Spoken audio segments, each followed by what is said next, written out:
Bapak Ridon bersama dengan keluarga besar Romo Minggus, para suster, Bapak dan Mama, saudara-saudari, sidang perkabungan yang dikasihi Tuhan.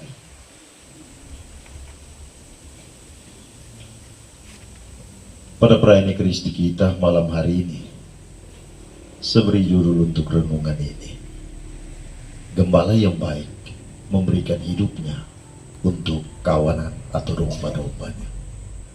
Gembala yang baik memberikan hidupnya untuk kawanan atau domba-dombanya.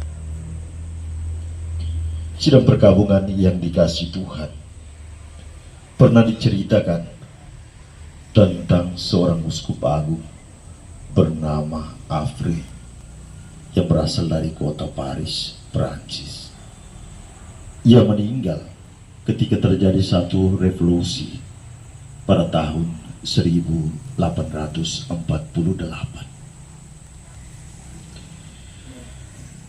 Ketika revolusi itu terjadi, timbul peperangan atau pertikaian antara satu kelompok dengan kelompok yang lain.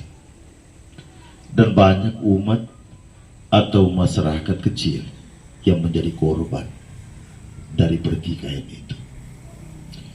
Melihat keadaan atau situasinya yang tidak karuan, Uskup Afri memutuskan untuk mendamaikan kelompok-kelompok yang bertikai itu. Pada suatu pagi, ia mengenakan pakaian kebesarannya sebagai seorang uskup dengan memegang sebuah salib besar di tangannya, lalu keluar meninggalkan istana keuskupannya menuju ke sebuah bastil di mana kelompok-kelompok itu tinggal.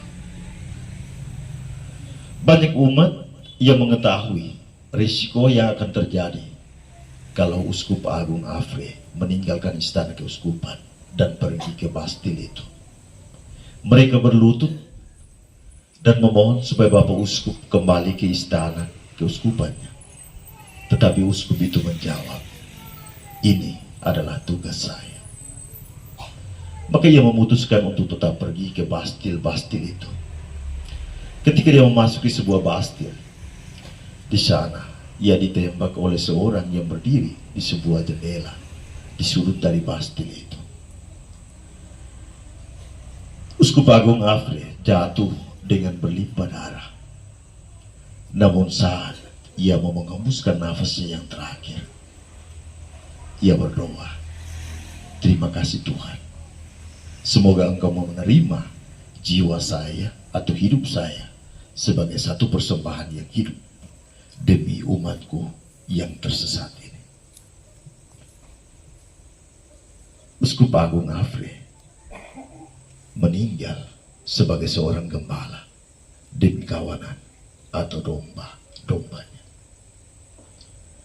Saudara-saudariku, sidang perkabungan yang dikasihi Tuhan, dalam bacaan-bacaan suci, terlebih bacaan Injil yang barusan kita dengar, Yesus sendiri menyatakan dirinya sebagai seorang gembala yang baik.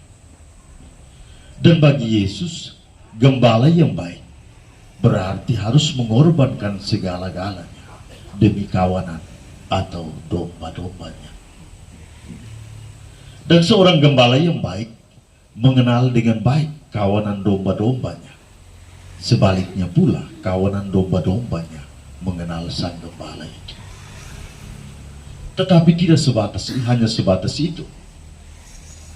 Justru Yesus tampil menjadi seorang gembala yang baik dan mengenal kawanan domba-dombanya, karena dia tidak pernah melepaskan relasi atau hubungannya dengan Tuhan atau dengan Bapaknya.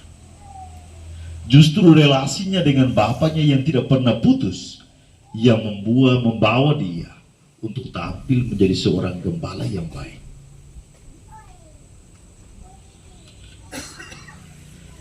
Malam hari ini kita berkumpul bersama mendoakan keselamatan kekal almarhumah Suster Hedwiga Rua SJ MJ. Keluarga besar Bapak Ridon bersama dengan keluarga besar pasti mengenal siapa almarhumah. Dan menjadi seorang biarawati, sebetulnya almarhumah telah meneladani atau mengikuti apa yang ditunjukkan oleh Yesus dalam bacaan Injil hari ini. Ia sungguh-sungguh memerankan apa yang dikatakan oleh Yesus menjadi seorang gembala yang baik. Ia mengorbankan seluruh hidupnya, mengorbankan seluruh waktu dan tenaganya, bukan saja hanya untuk Tuhan, tetapi juga untuk kongregasi dan juga semua umat yang dilayani di mana ia ada atau berkarya. Almarhumah sungguh-sungguh memerankan atau meneladani apa yang ditunjukkan Yesus bagi kita malam hari ini. Kita berdoa, semoga almarhumah diterima di sisi kanan Allah dan diperkenankan untuk menikmati kebahagiaan kekal itu. Memang sebagai manusia, ia tidak luput dari salah dan dosa. Untuk itulah kita mendoakan keselamatan. Semoga doa-doa kita, intensi-intensi kita malam hari ini, sungguh-sungguh menghantar almarhumah untuk menikmati kebahagiaan kekal itu. Amin.